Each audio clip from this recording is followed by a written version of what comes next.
यहोवा की महिमा Once हो। again, we all are gathered in Jesus' name. फिर से एक बार हम सब यीशु मसीह के नाम में इकट्ठा हुए I हैं। welcome you all in the name of Jesus Christ. मैं आप सबका स्वागत यीशु मसीह के नाम में करता It is हूँ। God's grace, ये परमेश्वर का अनुग्रह है and so we are living. और इसीलिए हम जीवित हैं। We are confessing this thing because we believe in God. हम ये बात कबूल कर रहे हैं क्योंकि हम परमेश्वर में विश्वास करते हैं And through Jesus Christ, we are granted grace. और यीशु मसीह के द्वारा हमारे ऊपर अनुग्रह किया गया है। Seeing Jesus Christ, God has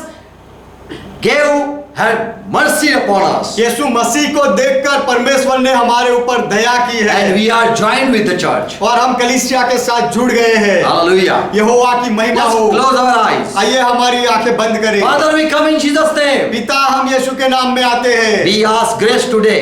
आज हम अनुग्रह मांगते हैं। As we are going to read your word, जैसे हम आपके वचन को पढ़ने जा रहे हैं, open our eyes हमारी आंखें खोलो so that we can understand. इसीलिए कि हम समझे And who are with us, let they all be blessed. और जो हमारे साथ है वो सब आशीषित हो जाए। Father, who are joined with you, पिता, जो आपके साथ जुड़े हुए who हैं, believe Jesus Christ, जो यीशु मसीह में विश्वास करते हैं and who seek, who are thirsty for Holy Spirit, और जो पवित्र आत्मा को ढूंढते हैं, उसके लिए जो प्यासे हैं, let all be blessed in Jesus' name. वो सब यीशु के नाम में आशीषित हो जाए। Amen. Amen.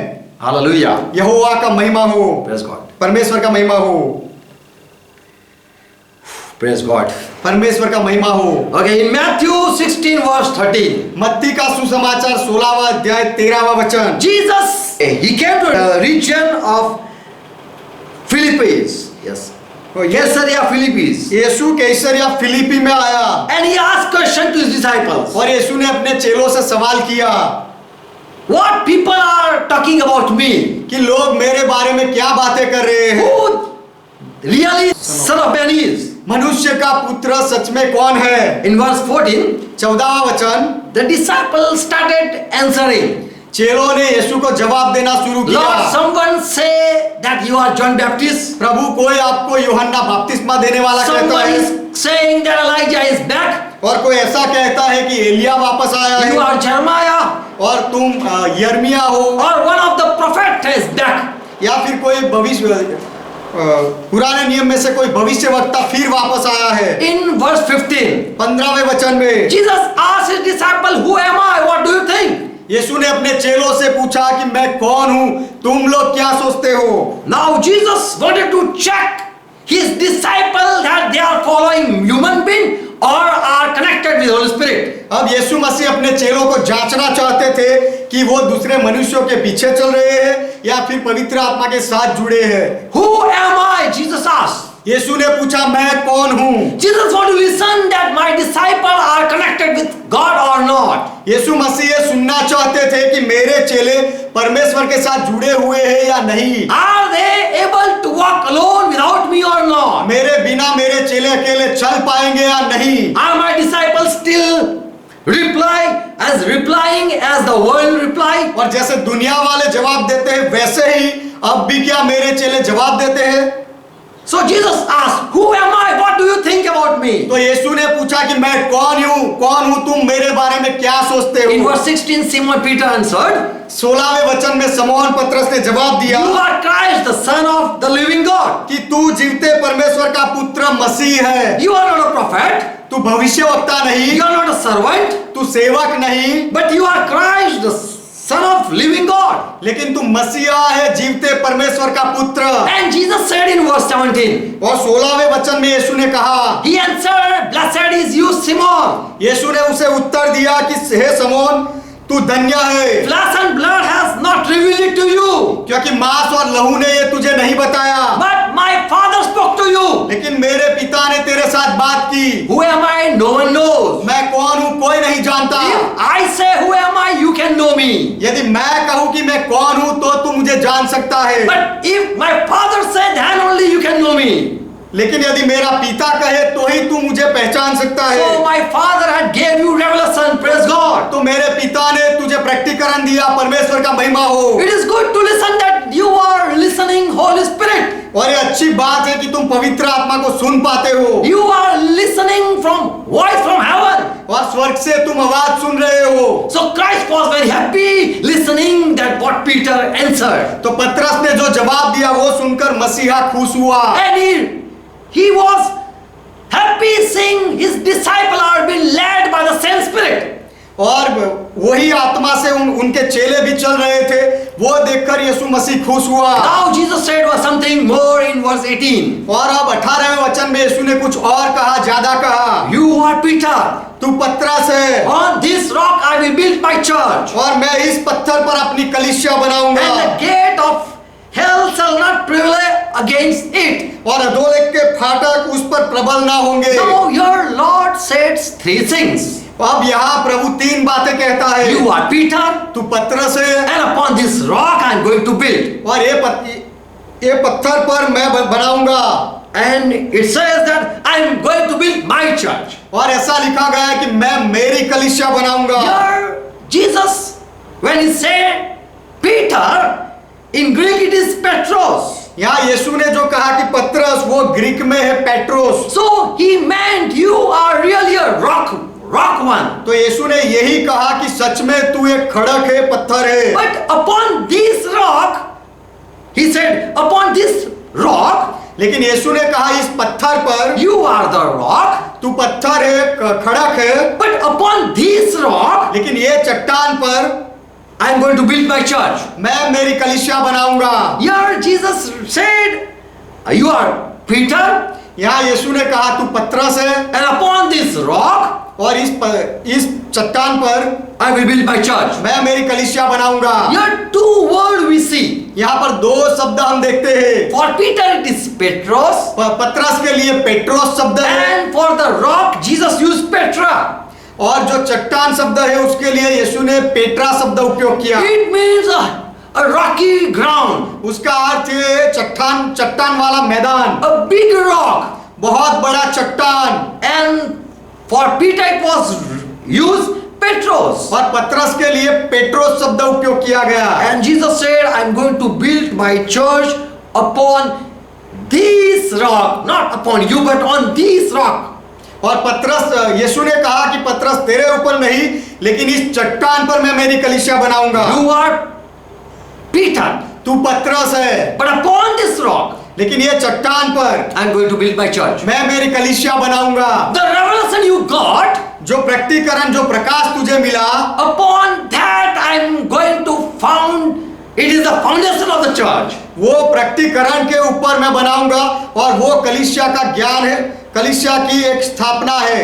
Here for church, Jesus used in the first time ecclesia. यहाँ कलीसिया के लिए यीशु ने पहली बार शब्द उपयोग किया achalasia. In English it is church. अंग्रेजी में वो चर्च शब्द In है, Hindi it is ecclesia. और हिंदी में कलीसिया है, In Gujarati मंडली. और गुजराती में मंडली है, But in Greek it is ecclesia. लेकिन ग्रीक में वो एक्लेसिया है। It is a compound word. ये एक समूह, Yes.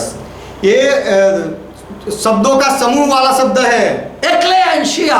एक्ले एंड सिया 2 शब्दों का एक शब्द है। Ekle means called out people एक्ले का अर्थ है बुलाए हुए लोग, who are summoned, called and called, then later on called. जिनको बुलाया गया है और बाद में उनको आगे बुलाया जाता है। For some purpose they are being called, कुछ उद्देश्य के लिए उनको बुलाया गया है, and they are called in a committee. और उनको एक सभा में बुलाया गया They are है, called to come in the assembly. उनको एक सभा में, कमेटी में बुलाया गया है। So these people are the called people to the assembly. तो ये लोग हैं जिनको बुलाया गया है वो महासभा में, With a reason they have been called. एक वजह के साथ उनको बुलाया गया So है। ecclesia means the called out people. तो एक्लेसिया का अर्थ होता है बुलाए हुए लोग। Only those whom God has foreordained. केवल वही लोग जिनको परमेश्वर ने पहले से नियुक्त किया। He was knowing them and he called them. परमेश्वर उनको जानता था और उन्हीं लोगों को बुलाया। But in the assembly there are two type of people. लेकिन सभा में, संगति में 2 तरह के लोग होते हैं। One people who are called, एक तरह के लोग जिनको बुलाया गया called है, by name, उनका नाम लेकर उनको बुलाया गया है, and called with a special and specific purpose. और उनको एक विशिष्ट उद्देश्य के लिए बुलाया गया है And they are joined with the assembly. और वो सभा के साथ जुड़ते हैं। And other people are also coming to the assembly. लेकिन सभा में दूसरे लोग भी आते हैं। They are willingly to join the committee or assembly. और वो सभा के साथ दूसरे लोग अपनी इच्छा रखते हैं जुड़ने के लिए। So Christ said, I am going to build my church. तो मसीहा ने कहा मैं मेरी कलीसिया बनाऊंगा। I am going to build the assembly. I am going to gather the people. मैं लोगों को इकट्ठा करूंगा और सभा की स्थापना करूंगा। And upon the rock, upon the revelation that Peter you got, और पत्रस जो ज्ञान तुझे मिला, प्रकटीकरण तुझे मिला, उसके ऊपर मैं बनाऊंगा। I am going to join all the people whom I am called. I am going to call. और जिन लोगों को मैं बुलाने वाला हूँ वो सब लोगों को मैं जोड़ूंगा। So in the assembly, in the church, there are two type of people coming. सभा में, कलीसिया में दो तरह के लोग आते हैं। One who are been called. एक तरह के लोग जिनको बुलाया गया They है, have been summoned that please go and call them. उनको ये पुकारा कर कहा जाता है कि जाकर उनको बुलाओ। Other people are coming for healing, और दूसरे लोग हैं जो चंगाई के लिए आते to हैं, be saved, उद्धार पाने के लिए to आते be हैं, delivered, छुटकारा पाने के लिए आते हैं, or they might like anyone in the church, so they are coming. या फिर कलीसिया में कुछ लोग उनको पसंद होते हैं इसीलिए वो कलीसिया में आते They हैं। are joined by some reason. कुछ कारण की वजह से वो कलीसिया में जुड़ते They हैं। are joined with the people who have been called. जो लोगों को बुलाया गया है वो लोगों की वजह से कुछ लोग जुड़ते हैं। They have been called. Some people in the ecclesia are been called, and some people are willing by themselves when they are coming. कलीसिया में कुछ लोगों को बुलाया गया है इसीलिए आते हैं और कुछ लोग ऐसे हैं जो अपनी इच्छा से कलीसिया में जुड़ते हैं, आते हैं। So there are two followers of Jesus Christ. तो यीशु मसीह के दो तरह के चेले होते हैं, अनुयायी होते हैं। One wanted to be joined with as a follower, एक व्यक्ति अनुयायी बनकर जुड़ना चाहता है। and so Jesus said, "Foxes has holes and birds have nests, but where I will go, I don't know." इसलिए यीशु ने कहा कि पंछियों को और लोकड़े को रहने के लिए जगह होती है, लेकिन मैं कहाँ जाऊं? People asked, "Lord, I too want to come." लोगों ने कहा प्रभु मैं भी आना चाहता हूँ। Other people also said, "Lord, I also want to be joined." दूसरे लोगों ने भी कहा कि प्रभु मैं भी जुड़ना चाहता हूँ। In Matthew 16:24, Jesus said that if anyone to come, if anyone want to follow, they have to deny themselves. मत्ती 16वां अध्याय 24वें वचन में यीशु ने कहा यदि कोई आना चाहता है, मेरे पीछे चलना चाहता है, तो उसे अपने आप का इनकार करना पड़ेगा। So we learn those people who want to come, for them there was many reason. तो हम यहाँ सीखते हैं कि जो लोग आना चाहते हैं उनके लिए उनके पास बहुत सारे कारण होते हैं। Yes, and so for them Jesus said, that there is no place for me, so don't come. ऐसे लोगों के लिए यीशु ने कहा कि मेरे रहने के लिए कोई ठिकाना नहीं है, तो मत आओ। If you want to follow me, then you have to deny yourself. यदि तुम मेरे पीछे चलना चाहते हो तो तुम्हें अपने आप का नकार करना पड़ेगा। For whom Lord called, there are other people whom Lord has called. लेकिन दूसरे भी लोग होते हैं जिनको प्रभु ने बुलाया है। In Matthew 4 and verse 18, मत्ती का सुसमाचार 4वां अध्याय 18वां वचन। Jesus walked at the Sea of Galilee and he saw two brothers, Peter and Andrew, and they were casting their net in the sea because they were fishermen. यीशु ने गलील की झील के किनारे फिरते हुए दो भाइयों अर्थात समोन को जो पतरस कहलाता है और उसके भाई आंद्रिया को झील में जाल डालते देखा क्योंकि वे मछुए थे। And verse 19, Jesus called them, "Come, come." और 19वें वचन में यीशु ने उनको बुलाया कि आओ आओ, "Come after me, मेरे पीछे चलो and I will make you fishers of men." और मैं तुमको मनुष्यों को पकड़ने वाले बनाऊंगा। You are catching fish, तुम मछली पकड़ते हो, now you will catch men. और अब से तुम मनुष्यों को पकड़ोगे। And here in verse 20 it says, और यहाँ पर 20वें वचन में कहा गया है they straightway left their net and started following Jesus Christ. उन्होंने तुरंत ही अपनी जालों को छोड़कर यीशु के पीछे हो लिए। Further, Jesus met other two brothers, और आगे जाकर यीशु दूसरे दो भाइयों से मिला, James and John. याकूब और यूहन्ना को। They were also mending net. They were fishermen all. वो भी मछुए थे और वो भी अपनी जाल को साफ कर रहे थे। Verse 22. 22वां वचन, When Jesus called them, come, जब यीशु ने उन्हें कहा कि आओ, they immediately left the ship and their father and follow Jesus Christ. तो तुरंत उन्होंने अपने पिता को छोड़कर यीशु के पीछे हो लिए। Without questioning, they started following. कोई भी सवाल किए बिना वो पीछे चलना शुरू कर दिए। Without knowing where we are going, they started following. वो ये नहीं जानते थे कि हम कहाँ जा रहे हैं, फिर भी वो पीछे चल गए। So Jesus called and he gathered the people who were called. तो यीशु ने उनको बुलाया और जिनको बुलाया जाता है ऐसे लोगों को यीशु ने इकट्ठा किया। In Old Testament, Abraham was also called. In Hebrew, we read in Hebrew 11:8 in New Testament. पुराने नियम में इब्राहिम को भी बुलाया गया था। हम वो बात पढ़ते हैं नए नियम में इब्रानियों का पत्र 11वां अध्याय 8वें वचन में। When Abraham was called, जब इब्राहिम को बुलाया गया, he obeyed on the time. वही समय एक ही पल में उसने आज्ञा पालन किया। He went out, left his house, उसने अपना घर छोड़ा और बाहर निकला and not knowing where he is going. और कहाँ वो जा रहा है वो भी नहीं जानता था। In Hebrew 5:4 also for same written for Aaron also. इब्रानियों का पत्र 5वां अध्याय 4थे वचन में भी यही बात लिखी गई है हारून के लिए। Aaron was called. हारून को बुलाया गया था। He didn't want honor from Lord, but God honored him by calling. वो परमेश्वर से मान पाना नहीं चाहता था, लेकिन परमेश्वर ने उसे बुलावा देकर आदर दिया। Same way disciples were called and they came.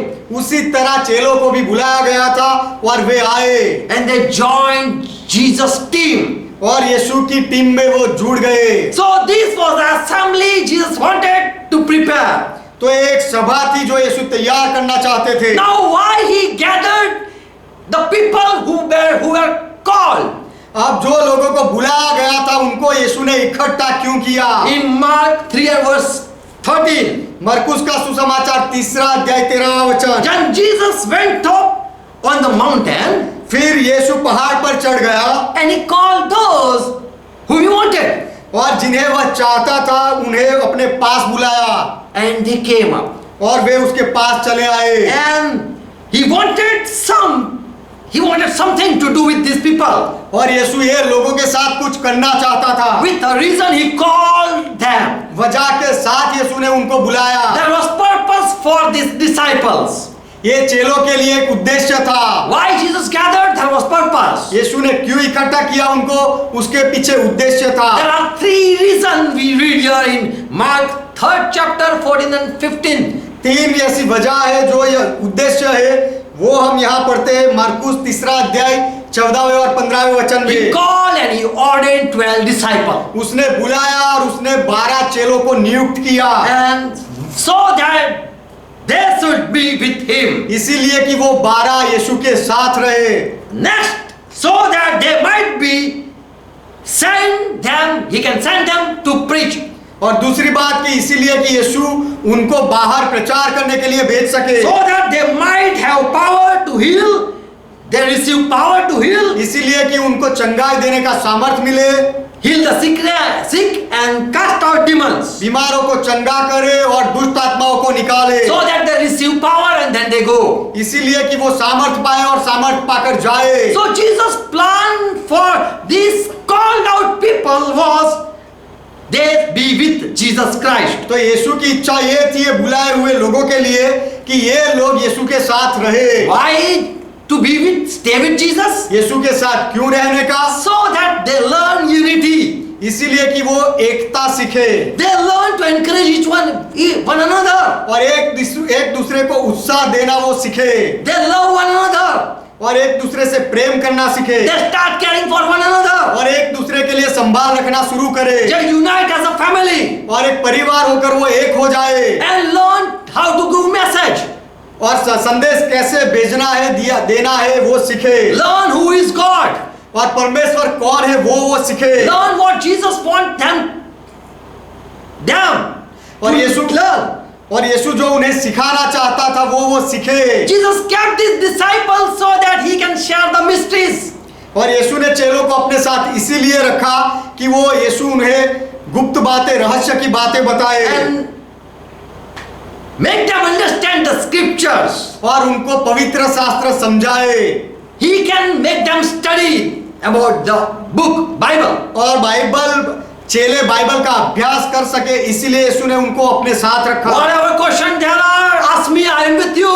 जो कोई भी सवाल है पवित्र शास्त्र के बारे में, मुझे पूछो, मैं तुम्हारे साथ हूँ। I have kept with me for this reason. और यही वजह से चेलो, मैंने तुम्हें अपने साथ रखा है, ऐसा यीशु ने कहा। You are with me so that you can gain power. तुम मेरे साथ इसीलिए हो ताकि तुम सामर्थ पाओ, You get authority तुम्हें अधिकार मिले and start demonstrating the power over the sick people. और बीमार लोगों के ऊपर वो सामर्थ का उपयोग प्रकट करना शुरू करो। So you can go and heal and deliver the people. तो इसीलिए कि तुम बीमारों को चंगा करो और लोगों को छुटकारा दो। So Jesus wanted his disciple to stay with him. इसीलिए यीशु अपने चेलों को अपने साथ रखना चाहता था That receive power. कि इसीलिए कि वो सामर्थ पाए। And the third reason was, और तीसरा कारण ये था, I want my disciple you be with me so that I can send you. मेरे चेले, मैं चाहता हूँ तुम मेरे साथ इसीलिए रहो ताकि फिर से मैं तुम्हें बाहर भेज सकूं। You can go in the world and preach the gospel तुम संसार में जा सको और सुसमाचार दे सको and bring new believer, और नए विश्वासियों को ला सको, baptize them उनको बपतिस्मा दे सको and teach them what I taught you. और मैंने जो तुम्हें सिखाया वो उन्हें सिखा सको। इसीलिए So we learn the church, the ecclesia, the called out people तो हम सीखते हैं कि कलीसिया, जो एक्लेसिया है, जो बुलाए हुए लोग हैं, with a purpose they are being gathered. उद्देश्य के साथ उनको इकट्ठा किया गया They है। are not just a group of people, वो केवल लोगों का समुदाय नहीं है, but they are gathered with a purpose. लेकिन उद्देश्य के साथ उनको इकट्ठा किया गया है। Called out to unite in one plan of church. कलीसिया की एक योजना में सहमत होने के लिए उनको बुलाया गया है। Not just to gather for worship, केवल आराधना करने के लिए इकट्ठा नहीं होना है। not to just I'm gathering you that you go and pray. तुम जाकर प्रार्थना करो, केवल उसके लिए मैंने तुम्हें इकट्ठा नहीं किया। Church is not a group of people gathered to be one society. और कलीसिया ऐसे लोगों का समुदाय नहीं है कि जो एक समाज बना दे।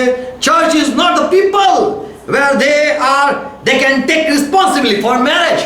और शादी के लिए जिम्मेदारी उठा सके ऐसे लोगों का समुदाय वो कलीसिया नहीं है। So church is not a group when someone need. Is there anyone to bury me?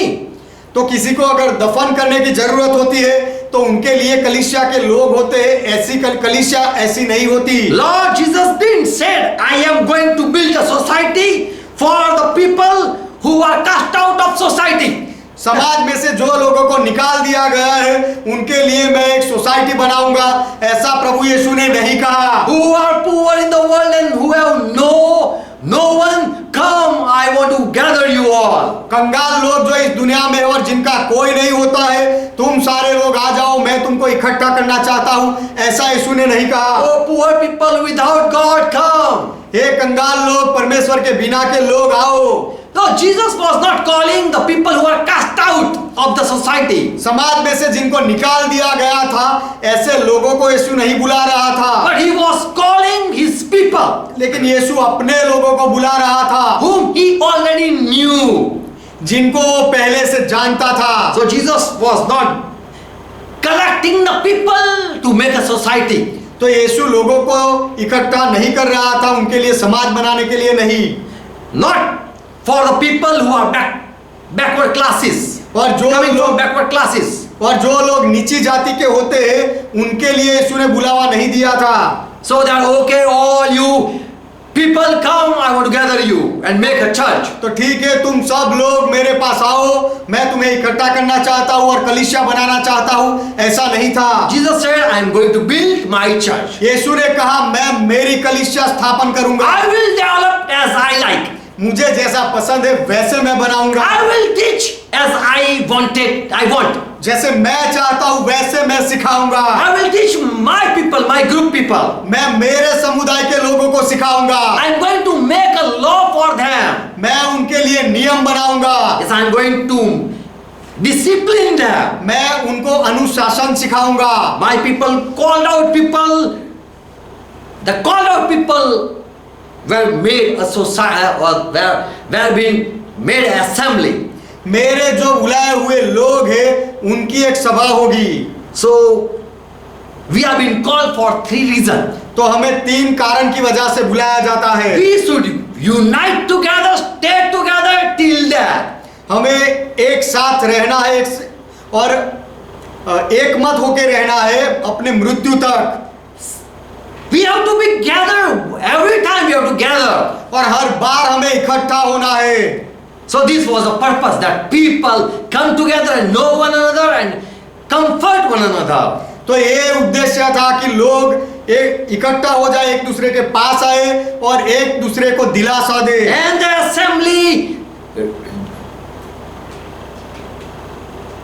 assembly people, they get strength to go out and preach. और ये सभा के लोग वो सामर्थ पाए कि वो फिर बाहर जाकर प्रचार कर सके। Then go out and heal the people. और उसके बाद सामर्थ पाकर बाहर जाके लोगों को चंगाई दे And सके deliver the people. और लोगों को छुटकारा दे सके। So this was a purpose of gathering the selected people. तो ये उद्देश्य था जो लोगों को चुना गया था उनके लिए। Once again we read in Matthew 16 verse 17 verse. फिर से एक बार हम पढ़ते मत्ती का सुसमाचार 16वां अध्याय 17वां वचन। Jesus said, "Oh Peter, no human being has revealed to you. यीशु ने कहा, हे पतरस, कोई मनुष्य जाति ने तुझे नहीं बताया But है, my Father has given you revelation. लेकिन मेरे पिता ने तुझे एक ज्ञान दिया। Who is heaven has talked with you. जो स्वर्ग में है उसने तेरे साथ बात की And I am happy. और मैं खुश हूँ And you are a blessed person. और तू एक आशीषित व्यक्ति है। And upon your revelation that God has put in your heart, और जो प्रकटीकरण तुझे मिला है, जो परमेश्वर ने तेरे हृदय में रखा, I too am trusting you. मैं भी तेरा भरोसा करता And हूँ so I am giving you authority और इसीलिए मैं तुझे अधिकार देता to हूँ give more revelation to the people who have been gathered here. जो लोग यहाँ इकट्ठा हुए हैं उनको ज्यादा ज्ञान देने के लिए। So, Peter, I am going to give you authority. तो पतरस, मैं तुम्हें अधिकार देने जा रहा हूँ And because you got a revelation from God, और परमेश्वर की ओर से तुझे ज्ञान मिला, इसीलिए so I am giving you the key of heaven, इसीलिए मैं तुझे kingdom of heaven. स्वर्ग के राज्य की कुंजी देता हूँ। Yes, we see Peter was not the foundation, यहाँ पर हम देखते हैं कि पतरस वो स्थापक नहीं था, but the revelation he got from heaven was the foundation stone. लेकिन जो प्रकटीकरण उसे स्वर्ग से मिला वो स्थापना की बुनियाद था। The doctrine he found from Father was taught. He should teach to the man. That was the purpose. और पिता की ओर से जो सिद्धांत उसे मिला वही सिद्धांत वो दूसरे लोगों को भी सिखाए, वो उद्देश्य था। Peter got the truth from heaven.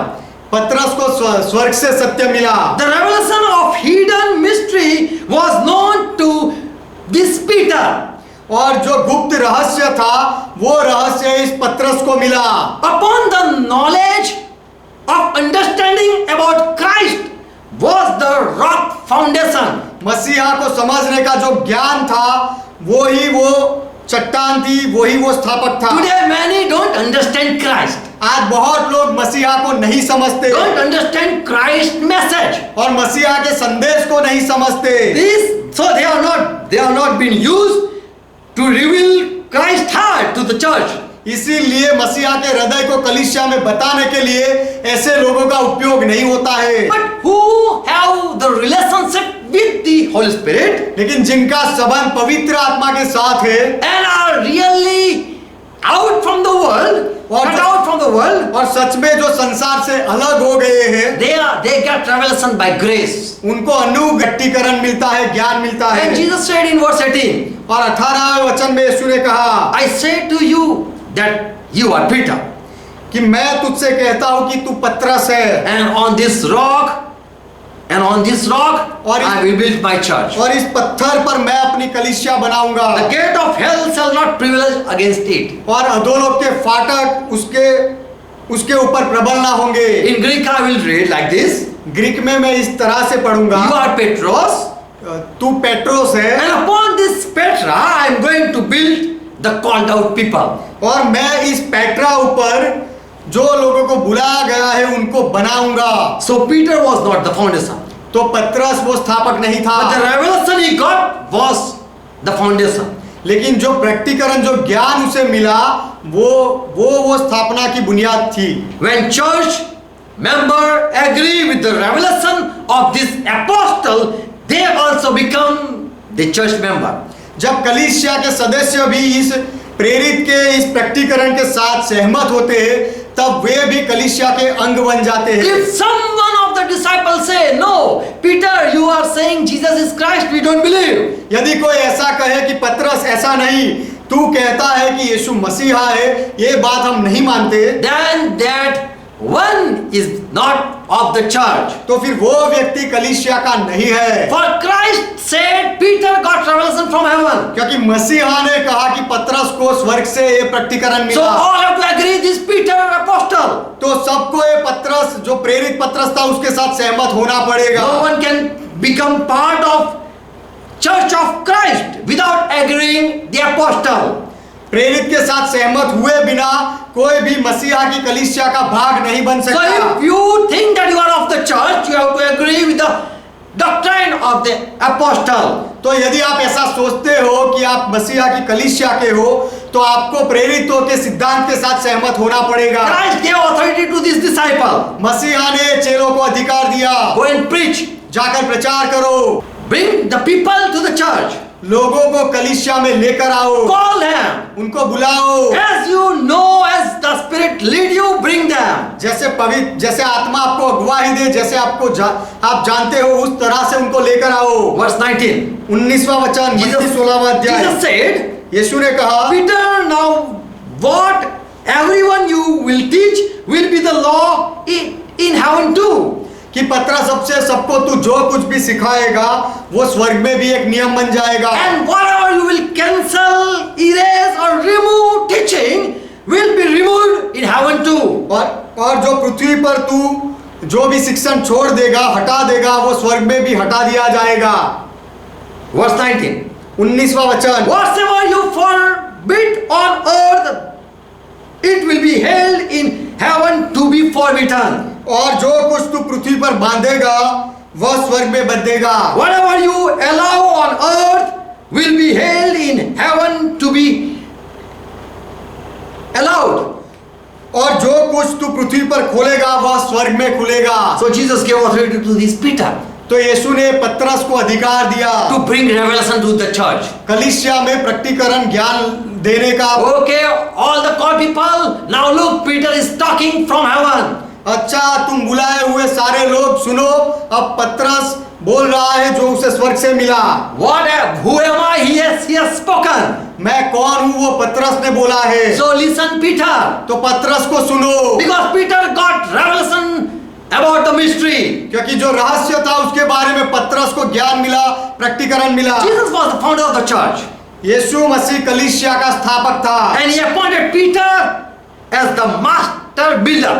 और उसने पतरस को नियुक्त किया कलीसिया के एक मुख्य बनाने वाले के तौर पर। And to equip the called assembly upon these people. और जो लोग बुलाए हुए हैं उनकी सभा को मजबूत बनाने के लिए पतरस को नियुक्त किया। Once again the word ecclesia. फिर से एक बार शब्द achalasia, Called by Lord Jesus Christ, gathered to fulfill the purpose of Christ. यीशु मसीह के द्वारा बुलाए हुए लोगों का समुदाय जो यीशु मसीह के उद्देश्य को पूरा करे। In Acts 3 and 39. प्रेरितों के काम 3 अध्याय 39वां वचन। Peter started ministry. पतरस ने सेवकाई शुरू की। There were 3,000, more than 3,000, they were baptized. 3000 से ज्यादा लोगों को बपतिस्मा दिया गया। And Peter said, और पतरस ने कहा, as people were added to the church, जैसे लोग कलीसिया में जुड़ रहे थे, Peter said, पतरस ने कहा, for the promise is for you and for your children. प्रेरितों के काम 2 अध्याय 39वां वचन, क्योंकि यह प्रतिज्ञा तुम और तुम्हारे संतानों के लिए है and for all those now far away और उन सब के लिए जो दूर दूर के हैं, who may be called by Lord our God, जिनको प्रभु हमारा परमेश्वर अपने पास बुलाएगा उनके लिए, who are going to be called. जिनको प्रभु बुलाएगा।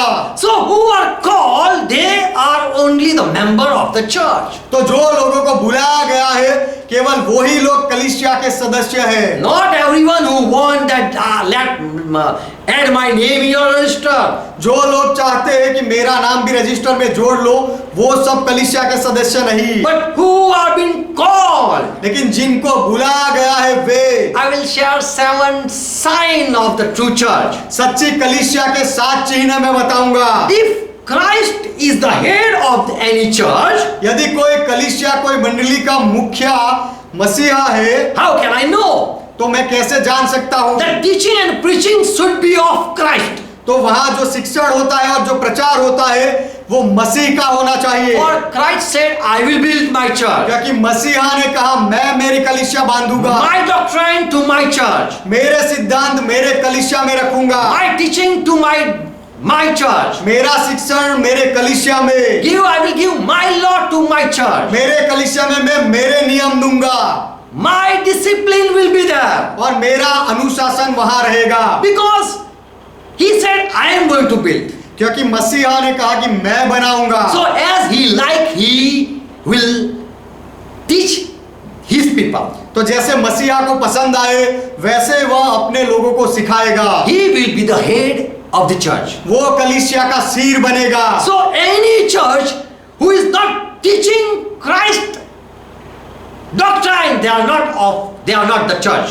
तो जो कोई भी कलीसिया मसीहा के सिद्धांतों को नहीं सिखाते हैं वो मसीहा की कलीसिया नहीं है। In Acts 2:42, प्रेरितों के काम 2 अध्याय 42वां वचन, people started devoting themselves to the apostle teaching. They started agreeing with the apostle teaching. और लोग प्रेरितों के शिक्षा पाने के लिए प्रेरितों के अधीनता में आने लगे, अपने आप को समर्पित करने लगे And devoted to the fellowship. और संगति में अपने आप को समर्पित किया And devoted to breaking of bread and to prayer. और रोटी तोड़ने में और प्रार्थना करने में वो लौलीन रहते थे। So the church तो कलीसिया where the people come and agree with apostle teaching. जहां पर लोग आते हैं और प्रेरितों के शिक्षण के साथ एक होते हैं, सहमत होते हैं। So if your church teaches what the apostle got revelation, then that is the right church. यदि आपका चर्च प्रेरित जो सिद्धांत सिखाते हैं वही सिद्धांत यदि आपका चर्च सिखाता है तो फिर आपका चर्च आपकी कलीसिया सही है। Second thing, दूसरी बात, Jesus said, I will build my church. यीशु ने कहा मैं मेरी कलीसिया That बनाऊंगा। means the name of the church should be in his name. तो उसका अर्थ ये है कि कलीसिया का नाम भी मसीहा के नाम में होना In चाहिए। New Testament, for the churches which were built and were spread were named after Christ. नए नियम में जो कलीसियाएं बनती थी और फैलती थी वो मसीहा के नाम से बनती थी। In Romans 16:16 and many verses, there are written the church of Christ, the church of Christ. Romeo का पत्र 16वां अध्याय 16वां वचन और ऐसे बहुत सारे वचन में लिखा गया है कि मसीहा की कलीसिया, मसीहा की कलीसिया। They gave just that name. This is the church. Church belong to Christ. उन्होंने केवल वही नाम दिया कि कलीसिया है और केवल मसीह की कलीसिया है। In 1 Corinthians 10 and verse 32 and 11 and 22 and many verses, there are written church of God.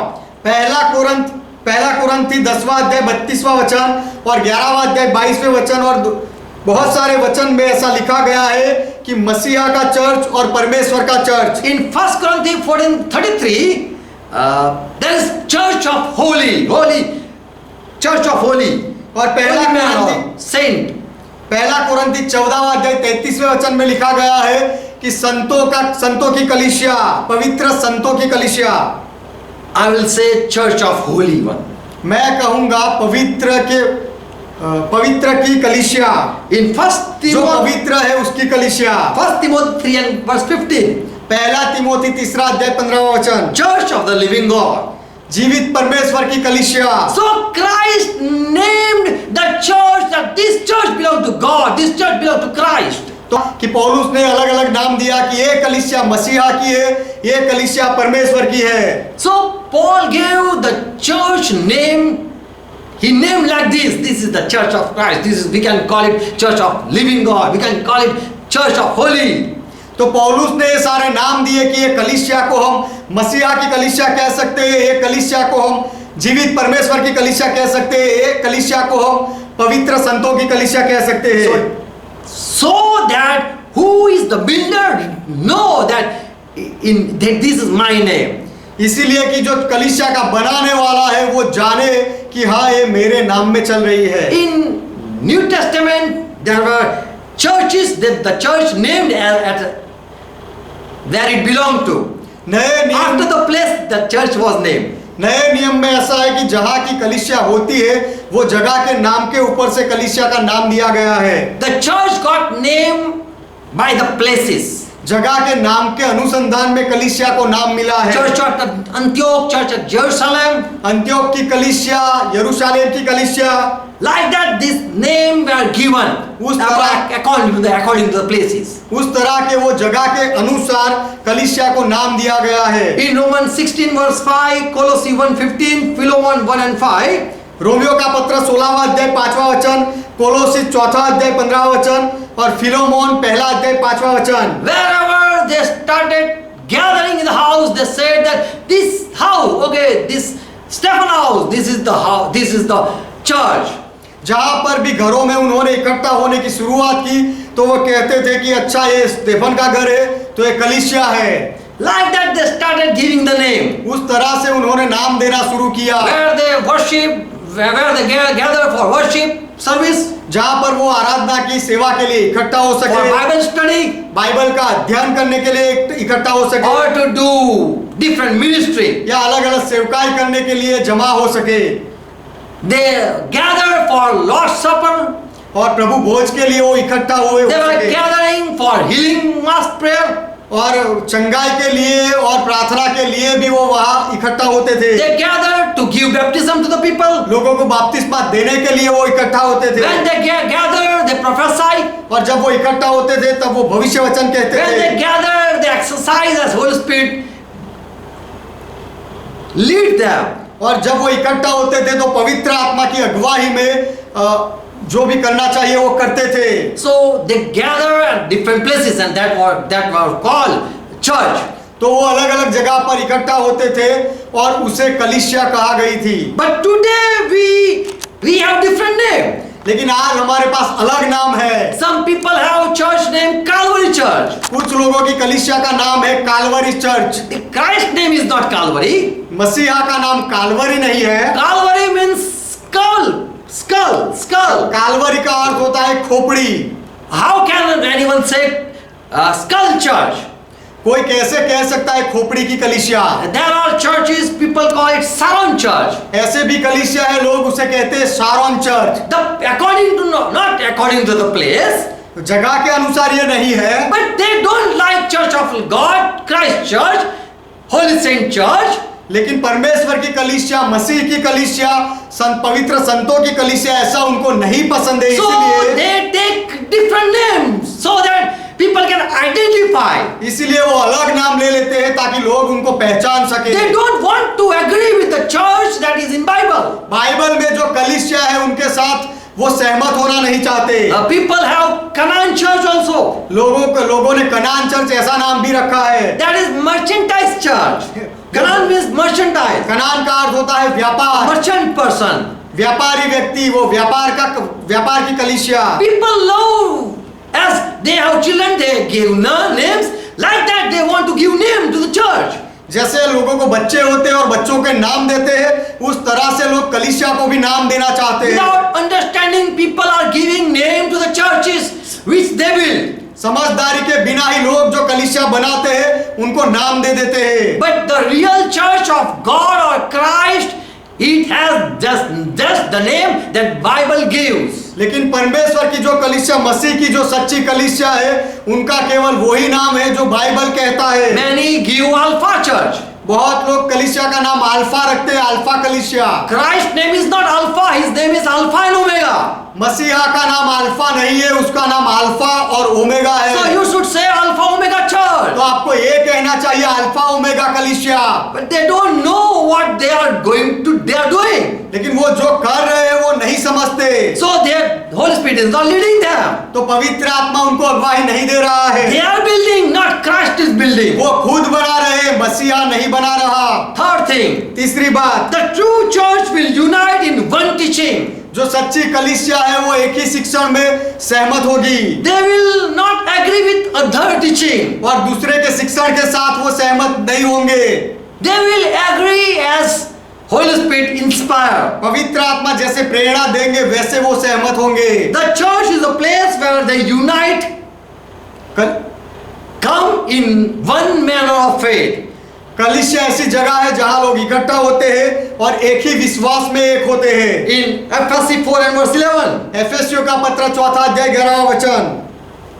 And grow in knowledge. You come in the church to grow in knowledge of Son of God. और आप कलीसिया में आते हैं, इकट्ठा होते हैं ताकि आप परमेश्वर के पुत्र के ज्ञान में आगे बढ़ो And be mature in Christ. और मसीह में परिपक्व बन जाओ। So church is the place where people come in unity, harmony. तो कलीसिया ऐसी जगह है जहां लोग एकता में आते हैं और एक दूसरे के साथ सलाह संप में रहते हैं। 1 Corinthians 1 and 10.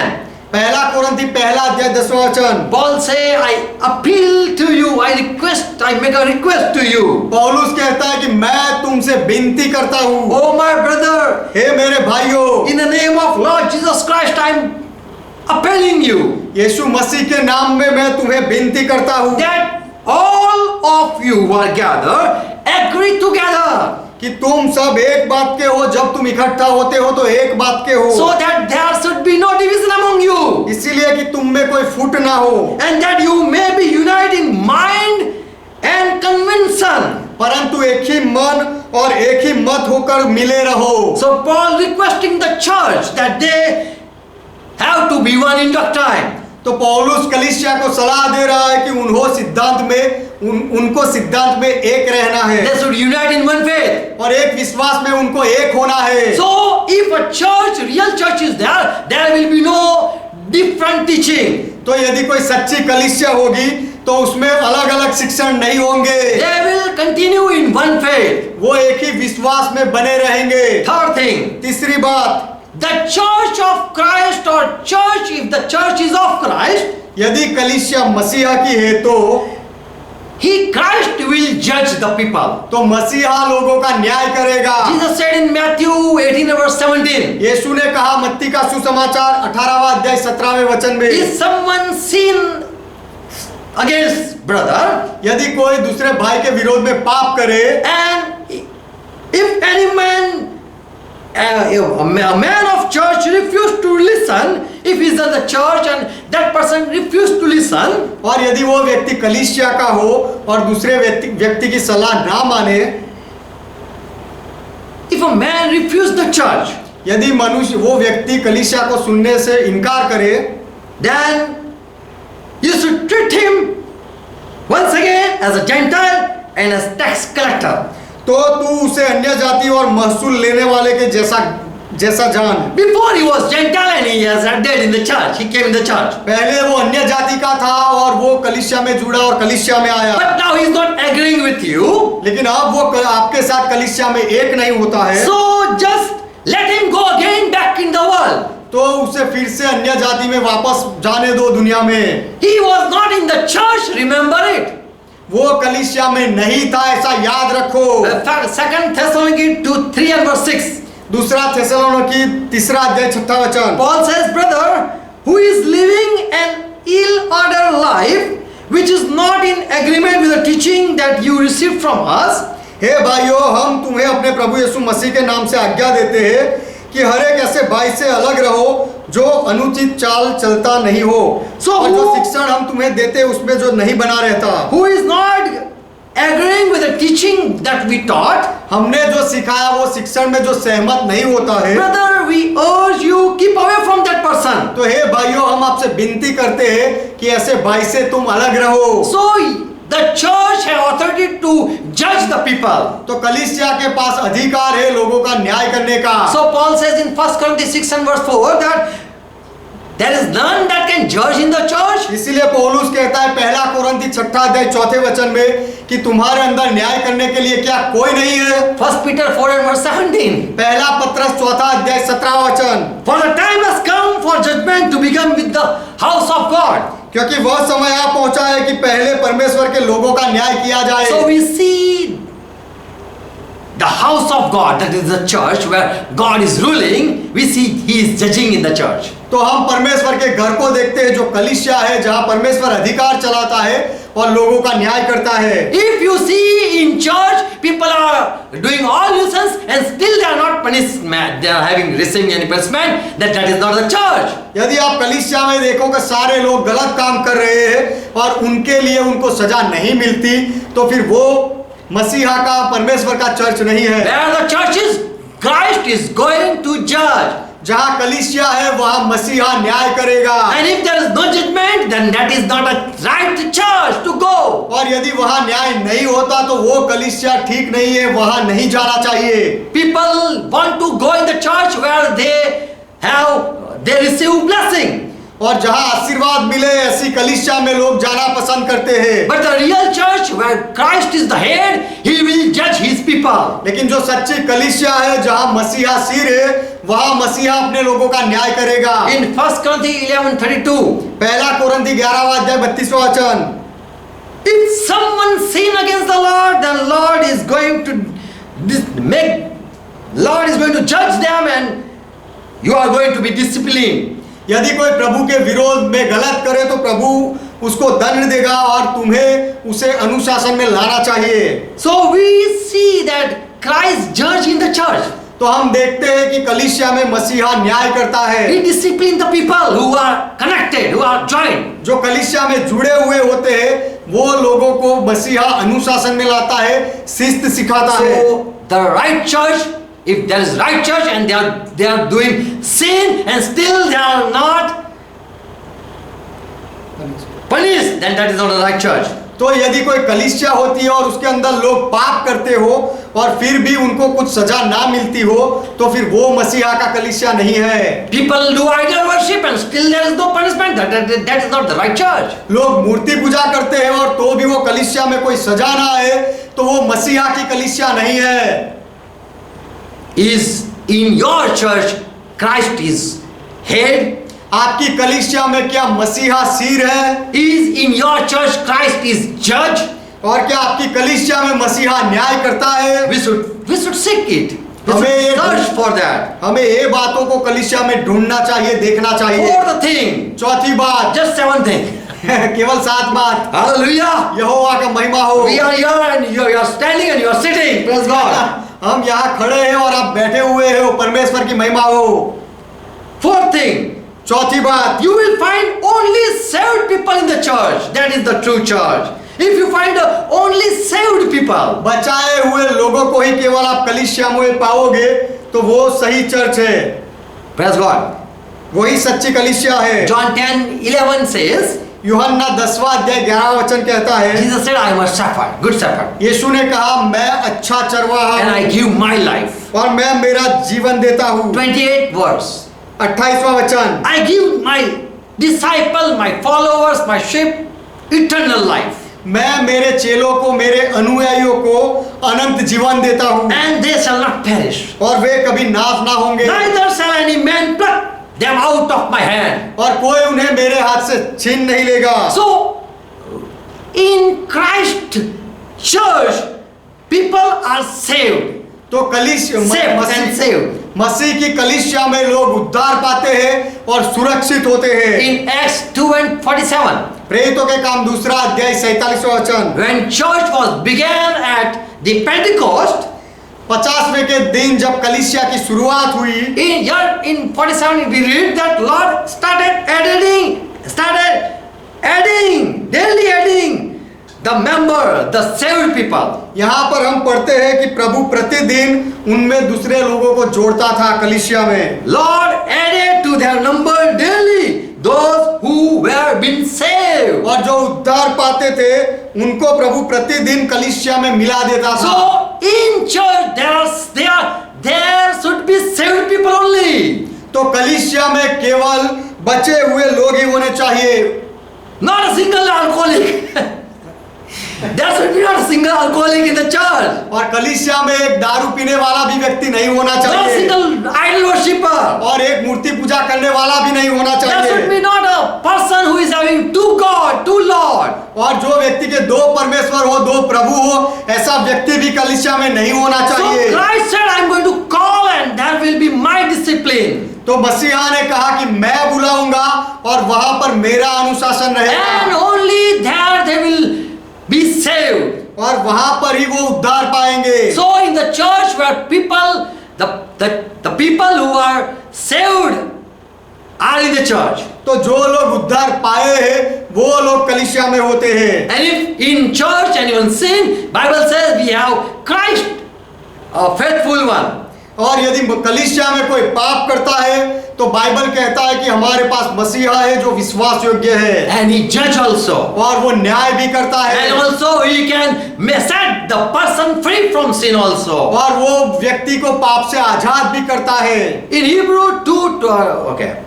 In Hebrew 12 and verse 23 we read that church is people of born again people. इब्रानियों का पत्र 12वां अध्याय 23वें वचन में हम पढ़ते हैं कि कलीसिया वो लोगों का झुंड है जो नए जन्म पाए हुए हैं Whose name are already written in heaven. जिनके नाम पहले से स्वर्ग में लिखे हुए हैं ऐसे लोग All members of assembly are born again people. और जितने भी लोग वो सभा में आते हैं वो सब नए जन्म पाए हुए लोग हैं Whose name are written in the book of life. और जीवन के पुस्तक में जिनके नाम लिखे हुए हैं ऐसे लोग। So if your church, you say it is God church, then there should be none sinner.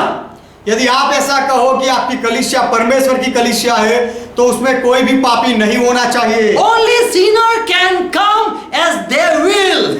जैसे केवल पापी ही अपनी इच्छा के अनुसार आ सकता है But they cannot be called by Christ. लेकिन मसीहा के द्वारा उनको बुलाया नहीं जा सकता।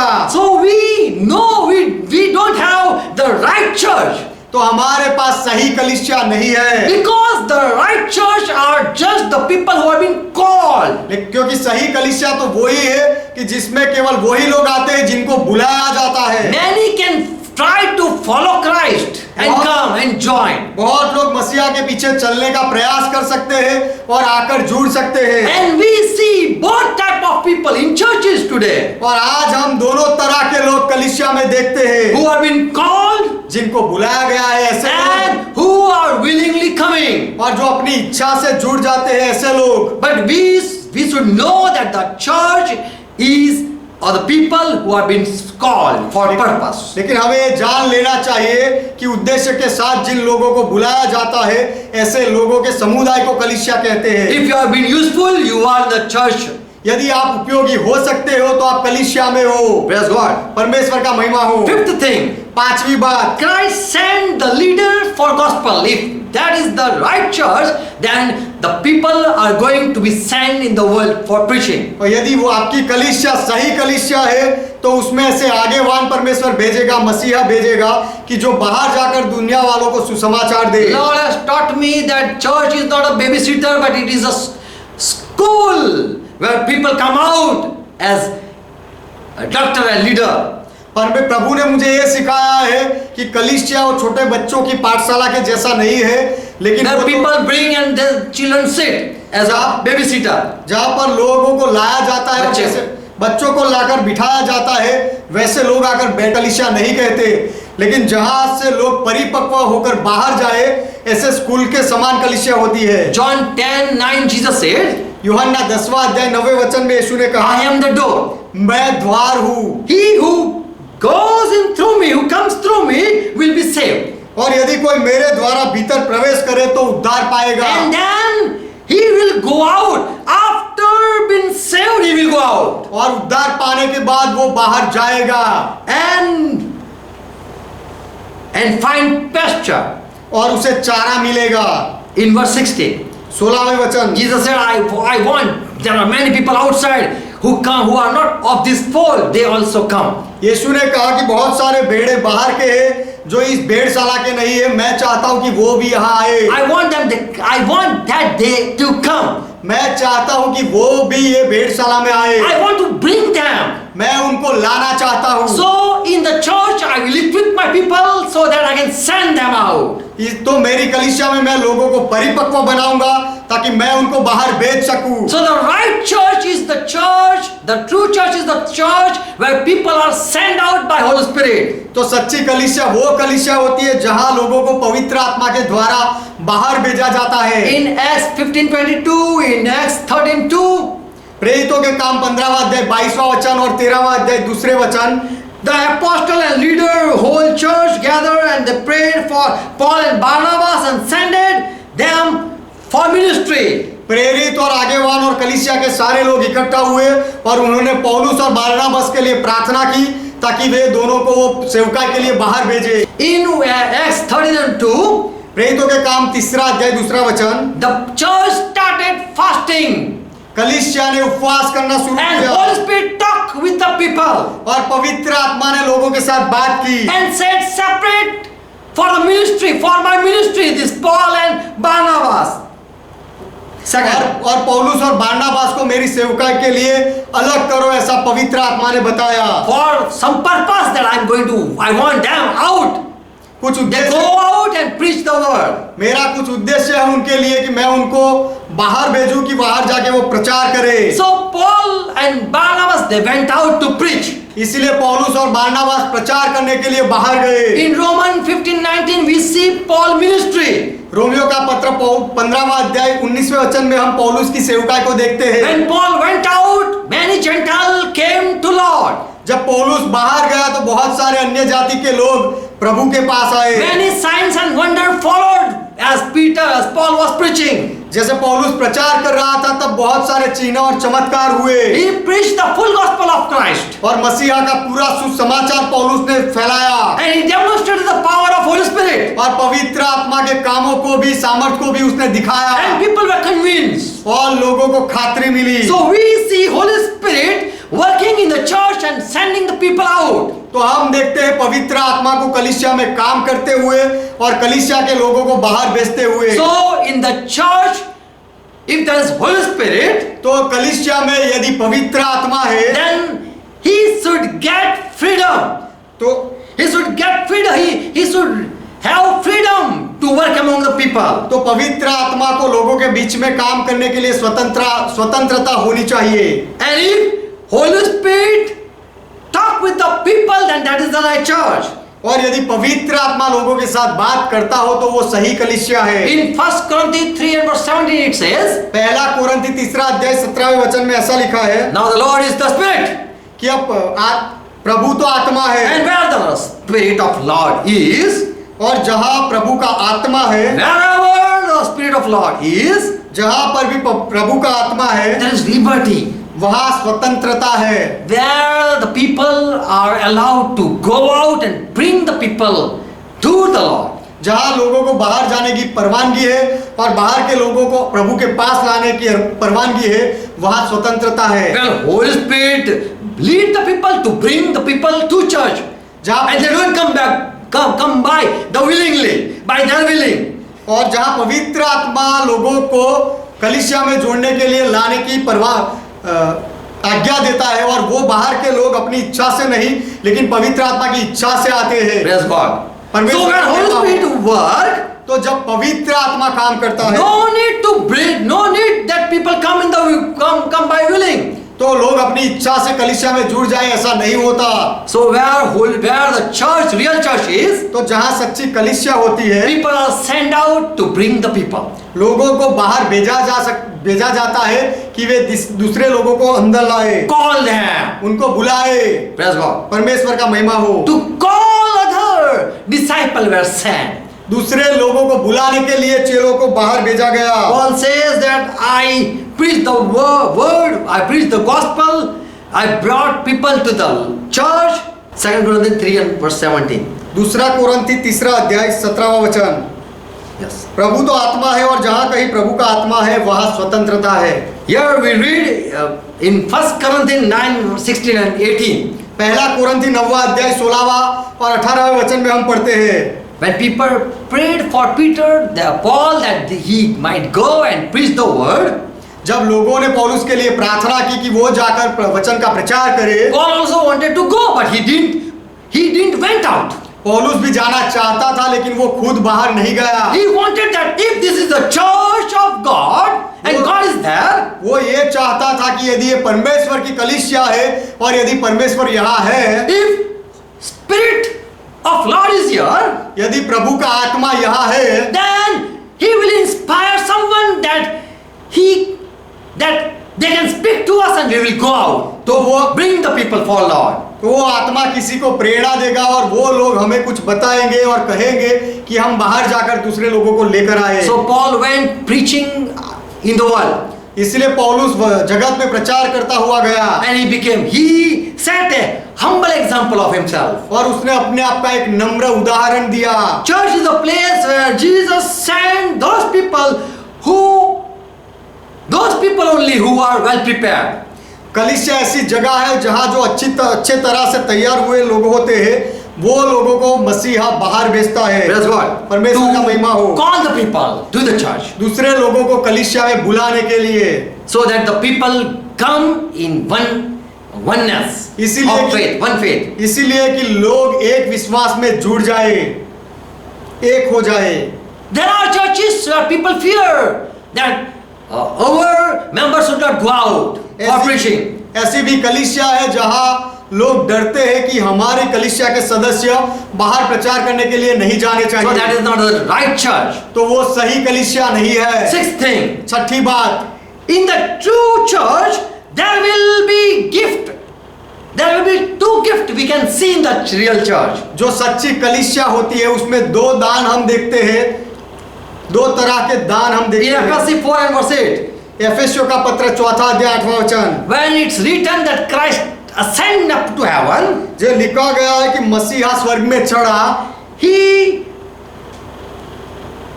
he went up on high, वो ऊपर चढ़ा, ऊंचे चढ़ा, he led the captivities into captive और बंधुआयु को बांध ले गया and gave gift to the church. और कलीसिया को दान दिए। So the real church have gifts.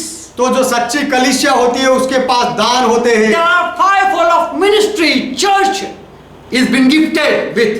कलीसिया को जो दान दिया गया है, ऐसी 5 तरह की ऑफिसे, 5 तरह के दान हैं। Apostles are in the church. प्रेरित कलीसिया में होते In हैं the church there are prophets. और कलीसिया में भविष्यवक्ता होते हैं Evangelists are here. और सुसमाचार देने वाले होते हैं, Pastors are here. पासबान होते हैं, Teachers are here. शिक्षक होते हैं। So if the real church is there should be this type of ministers. तो यदि सच्ची कलीसिया होती है तो वो कलीसिया में इस तरह के सेवक होने चाहिए। Acts 2 and verse 28.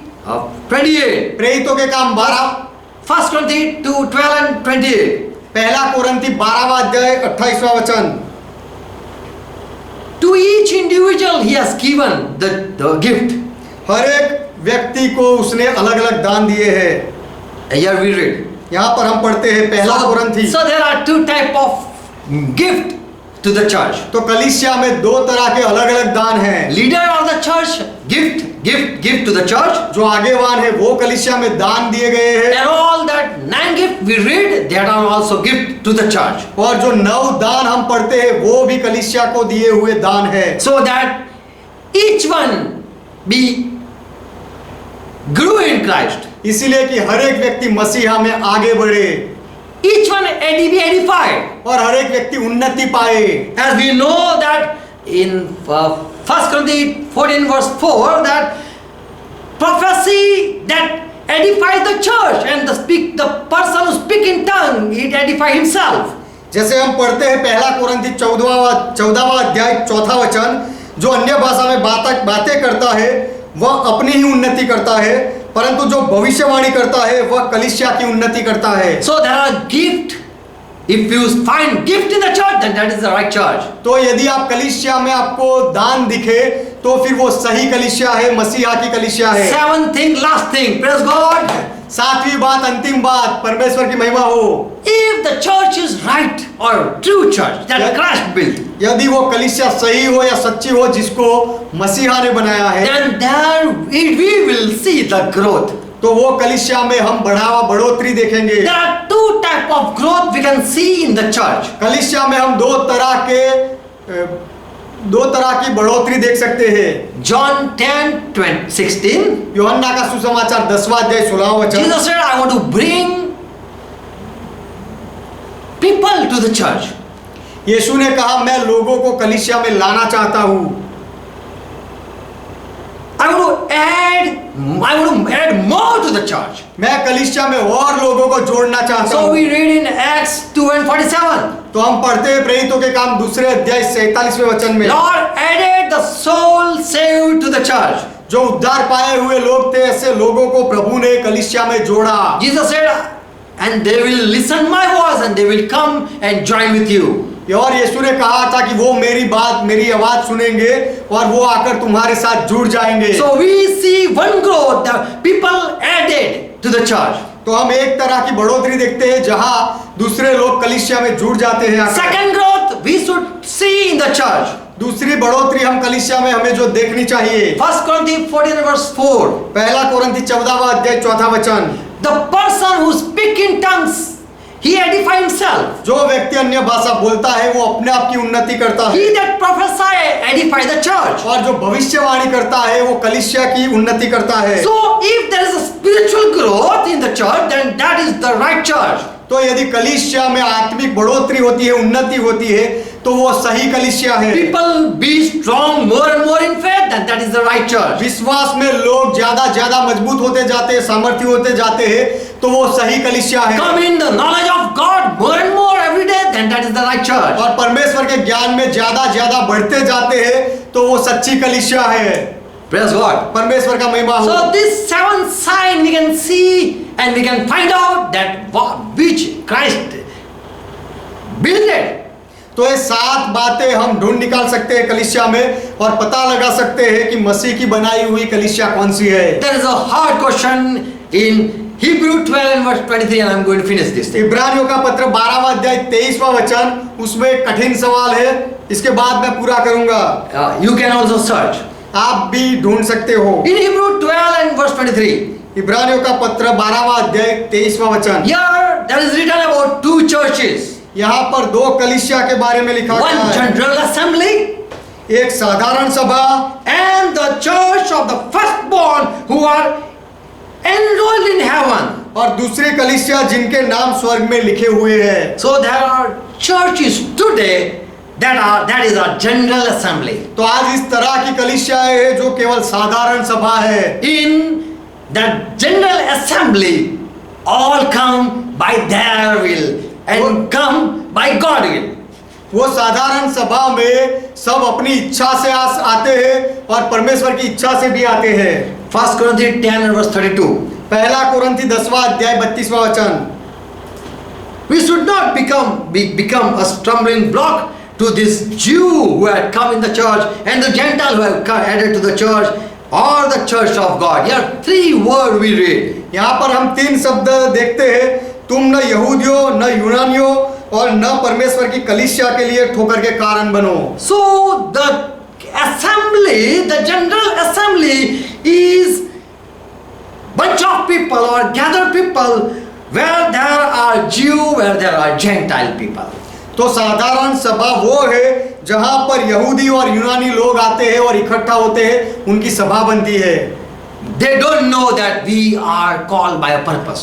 उनको ये नहीं पता होता है कि हमें उद्देश्य के साथ बुलाया गया है। But there is church of God also where only chosen people are joined. लेकिन परमेश्वर की भी कलीसिया है जहां पर केवल पसंद किए हुए लोगों को जोड़ा गया है। So many people are in general assembly. तो बहुत लोग ऐसी साधारण सभा में है, But God wants that they be in church of God. लेकिन परमेश्वर ये चाहता है कि वो लोग परमेश्वर की कलीसिया में रहे, Where only Christ rule. जहाँ केवल मसीहा अधिकार चलाता Where है Christ be the head. और जहाँ मसीहा सिर होता है And Christ feel freedom to work. get freedom to work, मसीहा को काम करने के लिए स्वतंत्रता होती है, where Christ can judge, और जहाँ मसीहा न्याय कर सके, where Christ can send people, जहाँ मसीहा लोगों को बाहर भेज सके, where Christ be known to each one, जहाँ मसीहा हर एक के सामने प्रकट हो, हर एक को जाना जाए, and each one come in a unity, और हर एक व्यक्ति एकता में रहे, in one teaching, एक शिक्षण में रहे, and be mature in Christ. और मसीह में उन्नति पाए, परिपक्व बने। Praise God. परमेश्वर का महिमा हो। So Christ is going to come to take his church. तो मसीहा अपनी कलीसिया को लेने आने वाला है। We should be well prepared. हमें अच्छी तरह से तैयार रहना And if चाहिए, we are really in his church और सच में यदि हम मसीह की कलीसिया में and our हैं, name are written in heaven, और यदि हमारे नाम स्वर्ग में लिखे गए हैं, then we are sure that we are going to go. तो फिर हमें खात्री है कि हम सच में वहां पहुंचेंगे। Today we are in just general assembly, आज हम केवल साधारण सभा में हैं, but we should go, we should come in God church. We should be in God church. लेकिन हमें परमेश्वर की कलीसिया में आना चाहिए और उसकी कलीसिया में रहना चाहिए। Amen. आमीन। Praise God. परमेश्वर का महिमा हो। God bless you all. परमेश्वर आप सबको आशीष दे। Just close our eyes. आइए हमारी आंखें बंद करें And understand what Christ have to say. और मसीहा जो कहता है उसे हम समझे। Christ said, I am going to build my church. मसीहा ने कहा मैं मेरी कलीसिया बनाऊंगा। And on this earth, if we see the churches that are not according to Christ, then we should come out from that church. और इस पृथ्वी पर हम ऐसी कलीसियाओं को देखें जो मसीह के अनुसार नहीं है, तो ऐसी कलीसिया में से हमें बाहर निकल जाना चाहिए। These all are general assembly. ऐसे सारी कलीसिया है, साधारण सभा है। But Christ is going to come to take only his pure bride. लेकिन मसीहा केवल उसकी शुद्ध वो दुल्हन को लेने आने वाला है, And we should be part of that assembly. और वो सभा के हम भागीदार होने चाहिए। Father, help us, we pray in Jesus' name. पिता हम प्रार्थना करते हैं, हमारी सहायता करो यीशु के नाम में। We understand more your word. आपके वचन को हम ज्यादा समझ सके। I pray for each one मैं हर एक के लिए प्रार्थना करता who are हूँ, watching and who are joined, जो देख रहे हो और जो जुड़े हुए हैं, who are listening. जो सुन रहे हैं। Let each one come to the truth, and for your church, listen your voice and be added. हर एक व्यक्ति सत्य के पास आए और आपकी कलीसिया के लिए वो आपके लोगों के साथ जुड़ जाए। Listen your voice and come to the church आपका आवाज सुने और आपकी कलीसिया में आए, and join in your church. और आपकी कलीसिया में जुड़ जाए। Father, help us more to know Christ. मसीहा को जानने के लिए पिता हमारी और सहाय करो। Holy Spirit, we love you. पवित्र आत्मा हम आपसे प्रेम करते हैं। You are the one who search out the mysteries of God. पवित्र आत्मा आप ही हो जो परमेश्वर के गुप्त रहस्य को ढूंढ निकालते हो। You are the one who reveal all the truth. और पवित्र आत्मा आप हो जो सारी सच्चाई प्रकट करते हो। Thank you for the revelation. प्रकटीकरण के लिए आपका धन्यवाद। And let in your church we have been gathered, your kingdom come. और आपकी कलीसिया में हम इकट्ठा होते हैं और यहाँ पर आपका राज्य आए। We want that you rule. हम चाहते हैं कि आप अधिकार चलाओ। Who are joined with us, be blessed in Jesus' name. जो हमारे साथ जुड़े हुए हैं वो यीशु के नाम में आशीष पाए। And let they once again listen the message. और फिर से एक बार इस संदेश को वो सुने। Their eyes be open in Jesus' name. उनकी आंखें यीशु के नाम में खुल Let जाए they understand what is the truth. और वो ये समझे कि सत्य क्या है। Each one be blessed in Jesus' name. हर एक व्यक्ति यीशु के नाम में आशीष पाए, With the truth. सत्य से आशीष पाए। Amen. आमीन। Let's pray together Lord's Prayer. आइए प्रभु ने जो सिखाई वो प्रार्थना मिलकर करें। Our Father who art in heaven, ये हमारे पिता आप जो स्वर्ग में हो, Lord is thy name. आपका नाम पवित्र माना जाए, Thy kingdom come. आपका राज्य आए, Thy will be done. आपकी इच्छा पूरी हो, As it is in heaven, let it be on earth. जैसे स्वर्ग में वैसे इस पृथ्वी पर भी हो। Give us this our daily bread. हमारे दिन भर की रोटी आज हमें दो And forgive our debts. और हमारे अपराधों को माफ करो, As we forgive all our debtors. जैसे हमने हमारे सारे अपराधियों को माफ किया। And lead us not into temptation, और हमें परीक्षा में ना ले जाओ, but deliver us from all evil. लेकिन हर बुराई से हमें बचा लो, For thine is kingdom, क्योंकि राज्य आपका है, thy is power, पराक्रम आपका thy है, is glory. महिमा आपका है। Forever, Father, you are our God. सदा के लिए पिता आप हमारे परमेश्वर हो, In Jesus' name. यीशु के नाम में Amen. आमेन Amen. आमेन। Praise God. परमेश्वर का महिमा हो। Thank you for watching. देखने के लिए आपका Thank you धन्यवाद, for listening. सुनने के लिए आपका God धन्यवाद। bless you all. परमेशवर आप सबको आशीष दे। Shalom. Shalom Shalom. शालोम।